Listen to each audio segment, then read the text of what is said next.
नमस्कार दोस्तों, आइए देखते हैं पाक चैनल द्वारा सच्चाई को कैसे नकारा जाता है और भारतीय चैनल द्वारा उसका समुचित जवाब दिया जाता है। अगर आपको वीडियो पसंद आए तो सब्सक्राइब और लाइक करके कमेंट में लिख दे जय हिंद। बड़ी खबर आपकी स्क्रीन पर है। बड़गाम में आतंकियों के खिलाफ बड़ी सफलता मिली है। पुलिस ने लश्कर तैयबा के 3 आतंकियों को अरेस्ट किया है। एलईटी के 3 आतंकी मुजम्मिल, इशाक, मुनीर गिरफ्तार किए गए हैं। कबूसा, नवाल से अरेस्ट किए गए हैं। तो कह रहे थे कि 170 न्यूक्लियर वेपन भारत के ऊपर लगाए हुए हमने। अब ये अमन की बात क्यों? अब ये देखना पाकिस्तानी कौम अपने आप को जस्टिफाई पता है कैसे करेगी? हम तो अमन पसंद लोग हैं, हम तो अमन पसंद लोग हैं। नहीं, तुम अमन पसंद नहीं हो, तुम्हें जूते पड़े इसलिए तुम्हें अमन अमन सूझ रहा है। अभी तुम अमन पसंद बिल्कुल भी नहीं हो, 1 रुपए के नहीं हो। ये जश्न किस बात का मना रहे हैं? एक कंट्री ने आपके ऊपर ये बात करके कि आप यहाँ टेररिस्ट आप यहाँ पर रखते हैं, उनको सपोर्ट करते हैं, ये सारी चीजें करके आपके ऊपर अटैक किया है। वो कोई आम वॉर तो नहीं चल रही थी जो पहले 65 में या 71 की वॉर है, ये वो तो थी ही नहीं। अब भारत से हम मुज़ाकरात करेंगे, डायलॉग करेंगे। मिलिट्री जो कनेक्शंस हैं वो तो हैं ही हैं। दोनों के डीजीएमओस की कांटेक्ट है और कॉन्टिन्यूसली हो रहा है। और फिर ये जो है हो सकता है कि डायलॉग की तरफ दोनों कंट्रीज बढ़ें। इंडिया के पास जो S-400 सिस्टम था उसका भी, हालांकि वो क्रेडिबल सिस्टम है, उसका कोई ये नहीं कि उसको पहली दफा टेस्ट किया जा रहा था, बड़ा मजबूत सिस्टम है S-400, दुनिया मानती है उसको।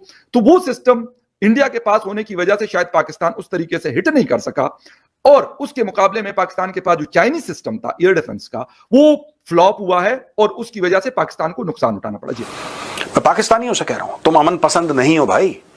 और कोई गलत बात नहीं कि अगर तुम अमन पसंद नहीं हो, लेकिन झूठ मत बोलो। मैं सिर्फ ये रिक्वेस्ट करूंगा, रिक्वेस्ट है मेरी एक, पाकिस्तानी कौम से वाय लाए। तुम जंगजू कौम हो यार, तुम जंगजू कौम हो। हथियार मुसलमान का जेवर है, यही तुम लोग कहते हो ना, तुम्हारा जेवर है ये, तो जेवर पहनो, अपने जेवर क्यों उतार रहे हो?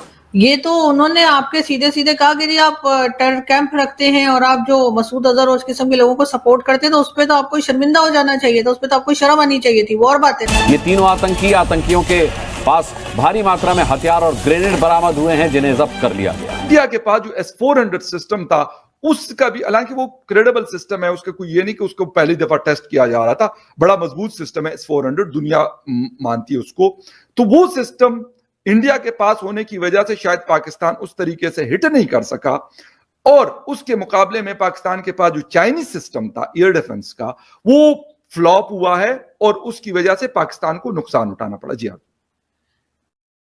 नहीं, मैं ये पूछ रही हूँ आपसे कि ये जश्न किस बात का मना रहे हैं? एक कंट्री ने आपके ऊपर ये बात करके कि आप यहाँ टेररिस्ट आप यहाँ पर रखते हैं, उनको सपोर्ट करते हैं, ये सारी चीजें करके आपके ऊपर अटैक किया है। वो कोई आम वॉर तो नहीं चल रही थी जो पहले 65 में या 71 की वॉर है, ये वो तो थी ही नहीं। ये तो उन्होंने आपके सीधे सीधे कहा कि जी आप टेरर कैंप रखते हैं और आप जो मसूद अजहर और उस किस्म के लोगों को सपोर्ट करते हैं, तो उस पर तो आपको शर्मिंदा हो जाना चाहिए था, उस पर तो आपको शर्म आनी चाहिए थी। वो और बात है कि आपने पलटकर उनके ऊपर भी अटैक कर दिया। लेकिन आज जो जश्न मनाया जा रहा है, ये आप किस बात का जश्न मना रहे हैं? इस बात का कि हाँ यहाँ पे टेरर कैंप थे और उन्होंने अटैक कर दिया और हमने वो टेरर कैंप बचा लिया, इसीलिए तो आप पिछले 4 बार FATF में जा चुके हैं। मतलब वजह उस पर काम करने के इस तरह के लोगों को सपोर्ट ना किया जाए पाकिस्तान से। आप उल्टा यहाँ पर ये बता रहे हैं कि जी हमने उनके 5 तैयारे गिरा दिए, उनके 6 तैयारे गिरा दिए। मतलब किस किस्म के लोग हैं हम? मुझे ये समझ नहीं आती कि हमें यही नहीं पता कि हमने किस चीज पे जश्न मनाना है और किस चीज पे हमें शर्मिंदा हो जाना चाहिए।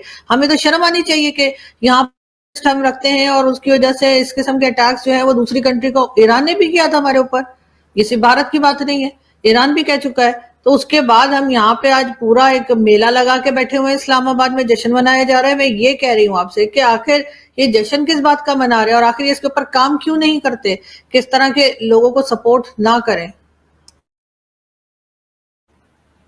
देखिए आरज़ू, मैं आपने 2-3 चीजें बोली। एक तो आप कह रही हैं जश्न की बात कर रही है, मैं मतलब इस तरह की चीजों के फेवर में मैं नहीं हूं। मैं सीधी सी बात आपको करूंगा। अभी थोड़ी देर पहले मैं, क्योंकि नेशनल प्रेस क्लब की एक मीटिंग में था, तो वहां पे भी हमारी बात हो रही थी। ये मैं बात नहीं कर रहा, ठीक है, पाकिस्तान ने ये जो चीजें, जो पाकिस्तान जहाज गिराने की बात कर रहा है, ठीक है, अगर किसी को लगता है कि पाकिस्तान झूठ बोल रहा है। अमन की बात क्यों? अब ये देखना पाकिस्तानी कौम अपने आप को जस्टिफाई पता है कैसे करेगी? हम तो अमन पसंद लोग हैं, हम तो अमन पसंद लोग हैं। नहीं, तुम अमन पसंद नहीं हो, तुम्हें जूते पड़े इसलिए तुम्हें अमन अमन सूझ रहा है। अभी तुम अमन पसंद बिल्कुल भी नहीं हो, 1 रुपए के नहीं हो। मैं पाकिस्तानियों से कह रहा हूं, तुम अमन पसंद नहीं हो भाई। और कोई गलत बात नहीं कि अगर तुम अमन पसंद नहीं हो, लेकिन झूठ मत बोलो। मैं सिर्फ ये रिक्वेस्ट करूंगा, रिक्वेस्ट है मेरी एक, पाकिस्तानी कौम से वाई लाए, तुम जंगजू कौम हो यार, तुम जंगजू कौम हो। हथियार मुसलमान का जेवर है, यही तुम लोग कहते हो ना, तुम्हारा जेवर है ये, तो जेवर पहनो, अपने जेवर क्यों उतार रहे हो? जंग करो, 1000 साल की जंग करो, गज़वाए हिंद करो, कुछ तो करो। ये देखो, dialogue with peace, Pakistan appeal to India, rethink suspension. Why should we rethink? You are not willing to rethink terrorism, you want us to rethink. हम रोकेंगे पानी और दुनिया कुछ नहीं कर पाएगी। मैं ऐसा क्यों कह रहा हूं दोस्तों? ये हमारा चैनल ब्लॉक कर दिया पाकिस्तान में, कोई बात नहीं, ये दुबई से पहुंच जाएगा कंटेंट, या इसको काट के अगर आपका कोई पाकिस्तानी कॉन्टैक्ट है तो उसको व्हाट्सएप पे भेज देना। मैं चाहता हूं आप व्हाट्सएप पे भेजें। ये कह रहे हैं कि rethink, appeal to India, rethink Indus water. Why should we rethink Indus water? क्यों?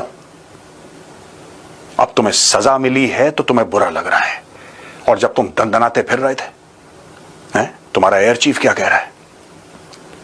तुम्हारे जो एयर ऑपरेशंस के डीजी हैं वो क्या बोल रहे हैं कि हमने बहुत बढ़िया एक स्ट्रेटेजिक ब्रिलियंस का जवाब दिया, हमने टैक्टिकल ब्रिलियंस का जवाब दिया जब हमने पुलवामा करा। That was a terror attack. वो तुम्हारे लिए टैक्टिकल ब्रिलियंस की चीज थी। अब पानी रोक दिया तो अब तुम बाप चिल्ला रहे हो? नहीं बेटा, you don't get of the hook so easily. एक तो ये कि जो चाइनीज मेड माल था वो बड़ा हिट हुआ है, ठीक है, एक चीज तो ये हुई। जहां तक बात आती है जी टेररिस्ट, देखिए आरजू, बात ये है, मैं इस चीज को कभी फेवर न करता हूं न करूंगा, न एज ए पाकिस्तानी न एज ए जर्नलिस्ट, और न होना चाहिए। पहलगाम अटैक हुआ, ठीक है, उसके ऊपर आज तक कोई एक चीज तो हिंदुस्तान को दिखा लेनी चाहिए कि भाई ये वाली चीज है हमारे पास। अभी मैं foreign minister of United kingdom का एक स्टेटमेंट पढ़ रहा था अभी आपके शो से कुछ मिनट पहले। उन्होंने कहा कि कोई प्रॉपर सबूत नहीं दिए।